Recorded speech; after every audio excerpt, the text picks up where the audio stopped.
Today in this video, the topic is threshing.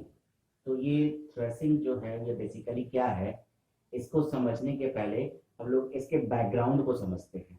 और background हम लोग लेके आते हैं जो हमारा प्रीवियस वीडियो था, जिस प्रीवियस वीडियो में हम लोगों ने पेज फॉल्ट और पेज रिप्लेसमेंट पॉलिसीज की बात की थी।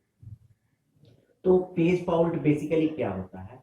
पेज फॉल्ट ये है कि सीपीयू ने क्या किया, एक वर्चुअल एड्रेस जनरेट किया और वो वर्चुअल एड्रेस जब मेमोरी में फाइंड आउट किया गया, यानी जो फिजिकल मेमोरी में ढूंढा जा रहा है, तो वो पेज अवेलेबल नहीं है और इस कंडीशन को हम लोग क्या कहते हैं, पेज फॉल्ट।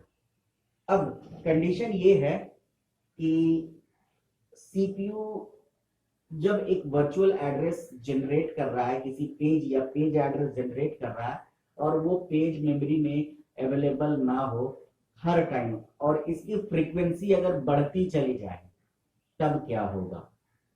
तो अगर इन केस सीपीयू ने 10 बार एड्रेस के लिए वर्चुअल एड्रेस जनरेट किया, पेज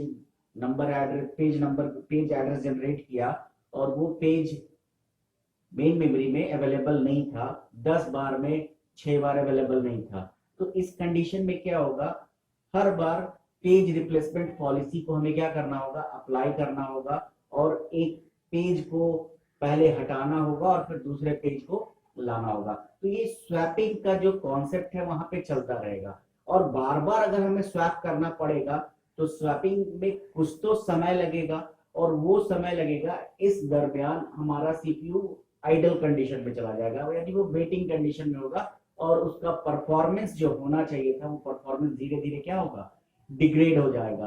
डिग्रेड होने का मतलब है सीपीयू जितना टास्क एग्जीक्यूट कर सकता है वो टास्क उतना एग्जीक्यूट नहीं कर पाएगा। क्यों? क्योंकि वो हर बार वेटिंग कंडीशन में चला जा रहा है। क्यों? क्योंकि वो जो पेज की डिमांड कर रहा है वो पेज मेमोरी में अवेलेबल है ही नहीं। तो जब हम लोग बात करें थ्रेसिंग की, तो थ्रेसिंग है क्या? तो thrashing is a situation when a system spends more time to processing the page fault instead doing useful works. मतलब कि आपका जो सिस्टम है वो पेज फॉल्ट पे ज्यादा ध्यान दे पा रहा है, मतलब ज्यादा से ज्यादा उसका समय वो यूज कर रहा है अपना प्रोसेसिंग पेज फॉल्ट को ठीक करने में, कि जो भी पेजेस नहीं है उन पेज को बार बार रिलोड और अलोकेट कर रहा है। लेकिन उस समय जो सीपीयू आपका दूसरा टास्क एग्जीक्यूट कर सकता था, जो प्रोसेस करना चाहिए था उसे, उसमें अपना टाइम स्पेंड ना करके पेज फॉल्ट को ठीक करने में, या जो पेज फॉल्ट हुए हैं उस पेज फॉल्ट को रिमूव करने में अपना टाइम यूज कर रहा है। तो बेसिकली इसकी वजह से जो सिचुएशन क्रिएट होगा वो सिचुएशन ही कहलाता है थ्रेसिंग। और इस सिचुएशन में आपके सीपीयू का परफॉर्मेंस, या कह सकते हैं आपके सिस्टम का जो परफॉर्मेंस है वो धीरे धीरे डिग्रेड होता चला जाएगा। और जब आपके सिस्टम का परफॉर्मेंस डिग्रेड होगा, दैट मीन्स जो आपको आउटपुट मिलना चाहिए था वो टाइम पे नहीं मिलेगा, या कह सकते हैं कि आपका सिस्टम स्लो हो जाएगा। और जो रियल टाइम, अगर हम लोग रियल टाइम मशीन की अगर बात करें यहाँ पे, तो वहां पे तो हमें और भी ज्यादा प्रॉब्लम होगी। तो इस थ्रेसिंग की वजह से जो प्रॉब्लम्स क्रिएट हो सकती है या इसका रिजल्ट क्या है, तो थ्रेसिंग का जो रिजल्ट है वो बेसिकली है क्या, तो यहाँ पे आपके सिस्टम का परफॉर्मेंस धीरे धीरे डिग्रेड होता चला जाएगा।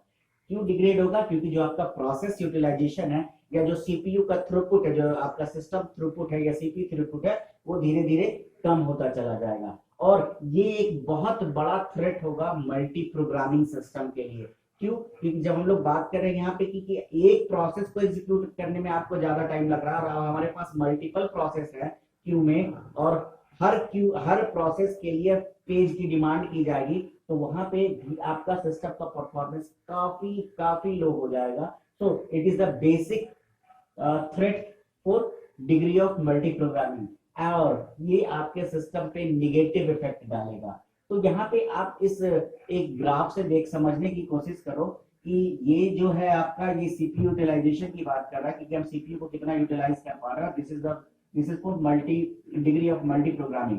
तो एक सर्टेन टाइम तक आपका ग्राफ देखो कि आप ये बढ़ रहे हो, लेकिन एक सर्टेन पॉइंट पे यहाँ पे आके पेज फॉल्ट आपका इतना ज्यादा हो जाता है क्योंकि धीरे धीरे धीरे धीरे आपका सिस्टम का परफॉर्मेंस घटने लगता है, और इसी टर्मिनोलॉजी को हम लोग क्या कहते हैं, थ्रेसिंग कहते हैं। और अगर ये बढ़ रहा है यानी पेज फॉल्ट कम है तो आपका सिस्टम का इम्प्रूव जो थ्रूपुट होगा उसमें इम्प्रूवमेंट होगा। लेकिन जैसे ही थ्रेसिंग कंडीशन अराउज होगा यानी जैसे ही पेज फॉल्ट ज्यादा होने लगेंगे तो आपके सिस्टम का परफॉर्मेंस घटने लगेगा, और इसी कंडीशन को हम लोग कहते हैं थ्रेसिंग। तो ये थ्रेसिंग का जो कंडीशन है या ये जो सिचुएशन हो रहा है हमारे सिस्टम में, इस सिचुएशन को हम लोग कैसे दूर कर सकते हैं, इसको रोकने का कोई तो उपाय होगा।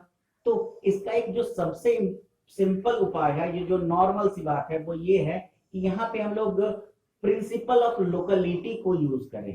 प्रिंसिपल ऑफ लोकेलिटी क्या है, यानी कि ज्यादा से ज्यादा चीजें हम लोग लोकल रखे, ग्लोबल कम रखे। ग्लोबल कम रखे या लोकल रखने का क्या मतलब है, तो मतलब कि सीपीयू जिन सारे टास्क को एग्जीक्यूट कर रहा है उनसे रिलेटेड सारी चीजों को हम पहले ला के रख दे, उसके लिए उसको लोकल बना दे, ना कि हमें उसे बार बार डिस्क से लाना पड़े, यानी वो ग्लोबल हो जाए। तो इस प्रिंसिपल को अगर हम फॉलो करते हैं तो थ्रेसिंग को बहुत हद तक रोका जा सकता है। तो बेसिकली थ्रेसिंग को रोकने के लिए हमारे पास दो मेथड्स हैं। तो वो उन दो मेथड्स में जब हम लोग बात करते हैं तो उसमें एक पहला मेथड है जिसको हम लोग कहते हैं working set model. To prevent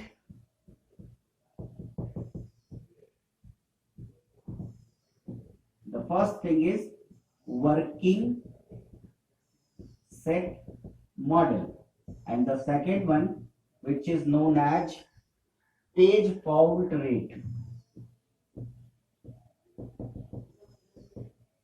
अब ये वर्किंग सेट मॉडल क्या कहता है, तो ये वर्किंग सेट मॉडल है, ये पूरी तरह से डिपेंड करता है locality of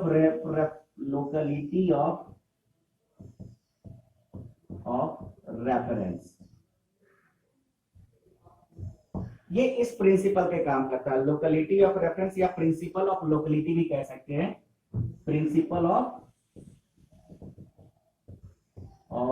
locality. Principle of locality या लोकेलिटी ऑफ रेफरेंस बेसिकली है क्या, इसको हम लोग समझते हैं। तो ये जो वर्किंग सेट मॉडल है ये बेसिकली जो बेस्ड है प्रिंसिपल ऑफ लोकेलिटी पे। तो ये प्रिंसिपल ऑफ लोकेलिटी क्या कहता है कि इस वर्किंग सेट मॉडल में क्या किया जाएगा, तो यहाँ पे जो भी प्रोसेस एग्जीक्यूट किए जाएंगे उसका बेसिकली एक वर्किंग सेट बनाया जाता है। देखो सबसे इंपॉर्टेंट बात यहाँ यह है कि जब भी कोई प्रोसेस एग्जीक्यूट करेगा तो वो रैंडम प्रोसेस एग्जीक्यूशन नहीं होता है। जो प्रोसेस एग्जीक्यूशन हो रहा है दैट इज नॉट रैंडम, वो पहले से डिसाइडेड है कि नेक्स्ट कौन सा प्रोसेस एग्जीक्यूट करना है। ये हम पढ़ चुके हैं क्योंकि जो एल्गोरिदम्स होते हैं, जो शेड्यूलिंग एल्गोरिदम्स होते हैं, उससे हमें पता होता है कि which process goes to for next for execution. तो ये रैंडम नहीं है, ये पता है हमें कि कौन सा प्रोसेस एग्जीक्यूशन को जाएगा। तो क्या होता है कि जो प्रोसेस एग्जीक्यूशन के लिए जाएगा उसके लिए हम क्या करेंगे, उसका एक वर्किंग सेट बनाएंगे, यानी कौन कौन से पेजेस की जरूरत होगी जब उस प्रोसेस को एग्जीक्यूट करेंगे। तो लेट सपोज या जो लोकल प्रिंसिपल ऑफ लोकेलिटी कहता है या रेफरेंस ऑफ लोकेलिटी जो कहता है कि अगर मान लो हमें पेज नंबर 3 की जरूरत है तो हम इसके आगे वाले भी पेज को लेकर इसके पीछे वाले पेज को भी लेंगे। मान लो यानी हमारे पास पेज नंबर 3 की जरूरत है तो हमने 2 को भी ऐड कर लिया साथ में और 4 को भी ऐड कर लिया साथ में। तो इससे क्या हुआ कि हमने इस तरीके से एक वर्किंग सेट बनाना है इस पर्टिकुलर प्रोसेस का कि कौन कौन से पेजेस इस पे यूज किए जा सकते हैं, और जो पेजेस यूज नहीं भी किए जाएंगे तो साथ में कुछ उनका और एक्स्ट्रा पेज जो उनके साथ में भी यूज हो सके तो उन पेजेस को अटैच करके हम लोग मेमोरी में पहले से लोड करेंगे। तो यहाँ क्या कहता है कि अगर इंटायर वर्किंग सेट मेमोरी में होगा तब पेज फॉल्ट क्या होगा, नहीं होगा। The process will run without causing page fault. लेकिन मेमोरी स्पेस अगर आपका बहुत छोटा है, बहुत छोटा होने का मतलब क्या है कि जितने भी पेजेस होने चाहिए थे वहां पे अकोमोडेट नहीं कर पा रहे तो पेज फॉल्ट क्या होंगे, बार बार होंगे। तो अब ये जो वर्किंग सेट मॉडल कहता है कि आप वर्किंग सेट बनाओ, तो ये वर्किंग सेट बनाने के लिए क्या यहाँ पे कौन कौन पेजेस को आपको इंक्लूड करने हैं, ये कैसे डिसाइड होगा। तो इसके लिए एक एल्गोरिदम होता है जिसको हम लोग कहते हैं एजिंग एल्गोरिदम।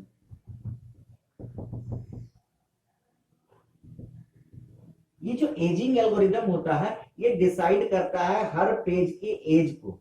हर पेज के एज को कैसे डिसाइड करता है, तो यहाँ पे एक रेफरेंस बिट होता है, उस रेफरेंस बिट में काउंटर लगे हुए होते हैं और वो काउंटर डिसाइड करता है कि ये पेज का इस्तेमाल रिसेंटली हो रहा है या होगा या नहीं होगा। और अगर कोई पेज का रेफरेंस नहीं अवेलेबल हो रहा है तो उस पेज को वहां से ड्रॉप कर दिया जाएगा और उन पेज को ऐड किया जाएगा जिनका यूज होना होगा। तो इस तरीके से ये एजिंग एल्गोरिदम डिसाइड करता है कि वर्किंग सेट मॉडल, सॉरी, इस एजिंग एल्गोरिदम से हम लोग डिसाइड कर सकते हैं कि इस वर्किंग सेट मॉडल में कौन, इस वर्किंग सेट जो हम लोग बना रहे हैं किसी भी प्रोसेस का, उसमें कौन कौन से पेजेस उस सेट में आएंगे और उन सारे वर्किंग सेट पेज, उन सारे पेजेस जो उस वर्किंग सेट में है उसको हम लोग क्या करेंगे, मेमोरी में लोड करेंगे। और जब सीपीयू एड्रेस जनरेट करेगा, वर्चुअल एड्रेस जनरेट करेगा, किसी भी पेज का रेफरेंस जनरेट करेगा, तो मोस्ट प्रोबेबली वो पेजेस अवेलेबल होंगे वहां पे। तो इसी को हम लोग कहते हैं वर्किंग सेट प्रिंसिपल। अब यहाँ पे एक बात ये भी आती है कि क्या वर्किंग सेट प्रिंसिपल से ये पूरी तरह से पेज फॉल्ट का कॉन्सेप्ट है वो क्या दूर हो जाएगा? नहीं, पूरी तरह से खत्म नहीं होगा, लेकिन हाँ जो प्रोबेबिलिटी है वो बहुत कम हो जाएगी पेज फॉल्ट होने की, मतलब कि बहुत कम हो जाएगा, हम उसे बहुत कम कर देंगे। और जब आपका पेज फॉल्ट कम हो गया, यानी अगर 10 टाइम्स में अगर एक टाइम पेज फॉल्ट हो रहा है देन इट इज गुड। कहते हैं कि 0.8 और 0.8.5 भी अगर हमारा है सिस्टम का थ्रूपुट, अगर पेज फॉल्ट हिट रेशियो की अगर बात कर रहे हैं तो इट इज बेटर। तो यहाँ पे वर्किंग सेट मॉडल इस तरीके से काम करता है। इसके अलावा हमारे पास जो दूसरा मेथड है इस थ्रेसिंग प्रॉब्लम को दूर करने के लिए, वो मॉडल है जिसको हम लोग कहते हैं पेज फॉल्ट रेट। अब ये पेज फॉल्ट रेट क्या है? तो पेज फॉल्ट रेट में बेसिकली हम दो चीजें डिफाइन करते हैं, एक अपर बाउंड डिफाइन किया जाता है और एक लोअर बाउंड डिफाइन किया जाता है। तो ये अपर बाउंड क्या है और लोअर बाउंड क्या है मैं बता रहा हूं आपको। तो ये जो पेज फॉल्ट रेट है वो पेज फॉल्ट रेट बेसिकली काम करता है पेज फॉल्ट रेट पे ही। तो यहाँ पे इसको कैसे डिफाइन किया जाता है या यहाँ पे क्या किया जाता है पेज फॉल्ट रेट मॉडल में? तो यहाँ पेज फॉल्ट रेट मॉडल में किया जाता है कि यहाँ पे दो बैंड डिफाइन किए जा सकते हैं या दो पॉइंट डिफाइन किए जाते हैं। पहला पॉइंट कहलाता है अपर बाउंड और दूसरा कहलाता है लोअर बाउंड। अपर बाउंड कहता है कि जब पेज फॉल्ट सबसे ज्यादा होना शुरू हो जाए, और लोअर बाउंड कहता है कि पेज फॉल्ट कम हो रहा है, यानी हमारा सिस्टम का इंप्रूवमेंट हो रहा है।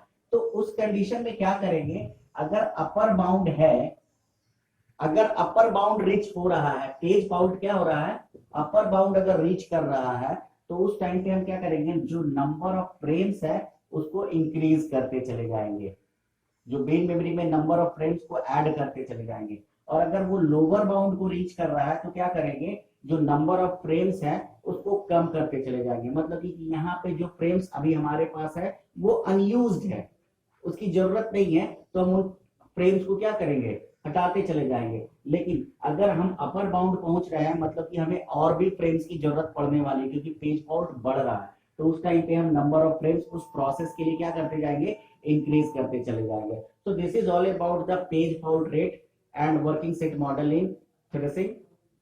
So in this video इतना ही, हम लोग फिर नेक्स्ट वीडियो में मिलते हैं। Thank you.